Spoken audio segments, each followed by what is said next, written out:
also hard to tell if someone is drunk, stupid, or Republican because those traits like overlap a lot. So I was like, I don't even want to be mean. But all right, breaking news. We just outsmarted a MAGA freak. A MAGA spy was trying to glean information off of us, and we caught him. I'm joined today by Suzanne Lambert. Suzanne, do you want to introduce yourself? Yes, hi, Suzanne Lambert. I'm a comedian, and I also talk about politics along with Adam. A brilliant, brilliant comedian. We are both in DC at a political creator conference. So hundreds of your favorite creators all in one place. Think of Harry Sisson interacting with me, interacting with Suzanne, everybody talking.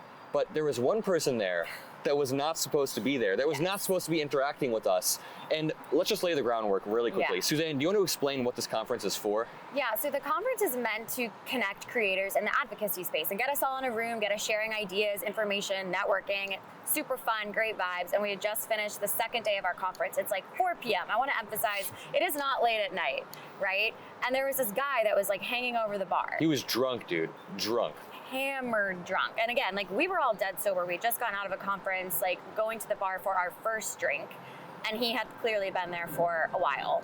And then he begins to sort of lean over the bar and say, I'll buy any of you a drink. And keep in mind, we're a bunch of liberal creators, like recognizable faces. He clearly knows who we are. This guy also has like a mustache. Would you call it, what's a handlebar mustache? Is that what a handlebar mustache is? It, like, all that I noticed was how patchy it was on the chin, which I feel like is a trademark giveaway of MAGA. Like it never meshes with the rest of your face. Like he looked like he worked at Schrute Farms. Like that's the aesthetic. So this MAGA dude is at the bar and the rest of the people here, we're chilling, and he's like, I will buy any of you a drink. And we started to get a little bit of a weird vibe. This guy was sort of fishing, gleaning for information.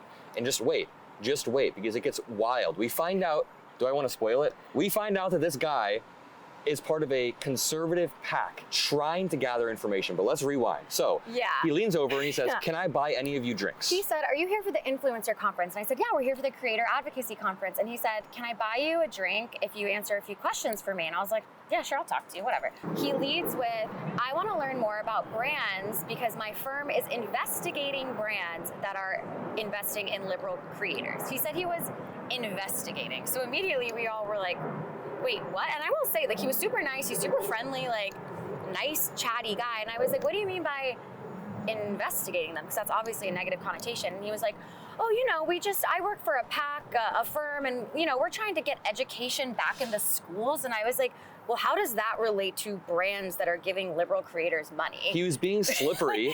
He just kept adding things, hoping it would like sound good. He was being inconsistent and slippery. Yeah. I thought he was there solely to pick up girls. And I was like, okay, this guy is over there. It's like talking to all the women, blah, blah, blah. But then everybody said he was telling kind of different stories to different people, giving maybe little different names. And then finally, after talking to you and multiple other people, let me point out, this guy didn't get a phone number. He got an email from Suzanne Lambert. Yeah, so because I was taught to not give my phone number out to all these crazies, but I asked him his name. I was like, what did you say your name was again? And he said, my name is David Blaine, as in the 90s magician, because if I want to keep a low profile, I would also use that moniker. Like, what? And I was like, David Blaine? He's like, yeah, he had it a few years before me, though.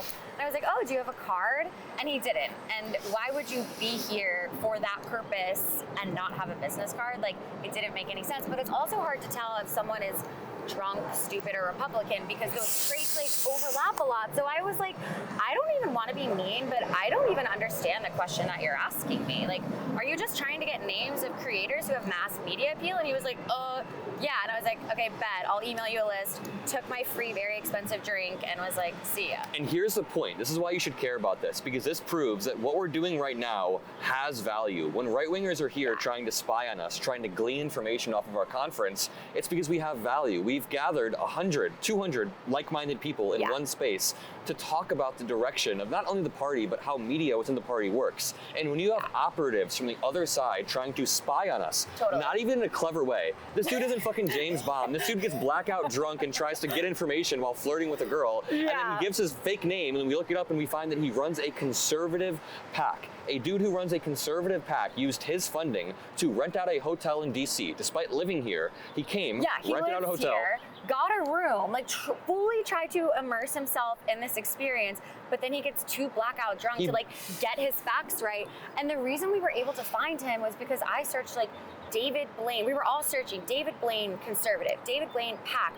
Well, his real name is one letter off from that. So if he had just given us, my name's Mike Smith, we wouldn't have been able to find him. But because he gave us a name that was so similar to his own, like that's how dumb that decision was. That's how we were able to figure out who he was. And then in the group chat where we're all talking about this, all talking about the event, everybody begins to relentlessly roast him. It was a Signal group chat.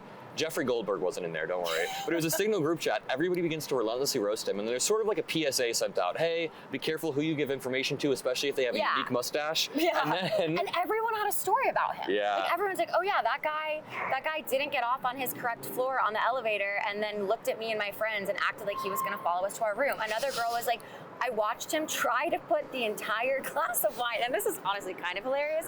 He tried to fit his entire mouth around the glass of wine and he just downed the whole thing. So You're not supposed to do that? Yeah, no, I've been meaning to talk to you about that. I think I actually saw you teaching him how to do that. So I love that he got so drunk, went through all the effort of getting a hotel room, has somewhat of a story lined up, but then He's too Republican to figure it out. Republican that he forgot his own plan. Yeah, so a MAGA spy was sabotaged. So far, we haven't seen him today after the PSA went out last night. I think he understood that he blew his cover. If he understands one thing, it's that he blew his cover.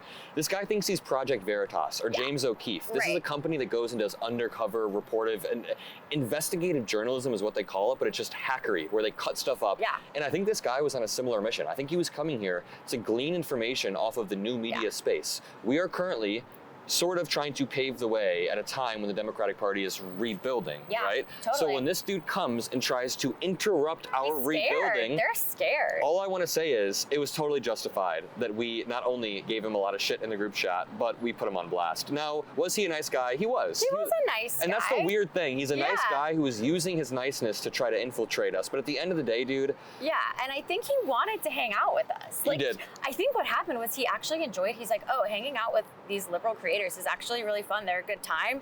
I think he just lost the plot. Wait, do we feel bad for this guy? We shouldn't feel bad for him. Wait, we actually love him? No, definitely don't feel bad for him. I think if you're gonna be a grifter and pretend that you're going on a James Bond mission, you can't get so blackout drunk. You can't go full Pete Hegseth. I want to call it full David Blair. Going David Blair is just getting too drunk, losing the plot, and giving people a name that's close to your own. When you look up to Pete Hegseth, you can't be surprised. Suzanne, where can people find you? You can find me on TikTok and Instagram at It's Suzanne Lambert. I will link it all in the description. Thank you for joining me. If you made it this far in the video, drop a like. Say hi, Adam. We are currently in DC trying to build the next steps after we lost an election that we shouldn't have lost. So I love you all. I'll see you in the next video. Suzanne is amazing. Peace out.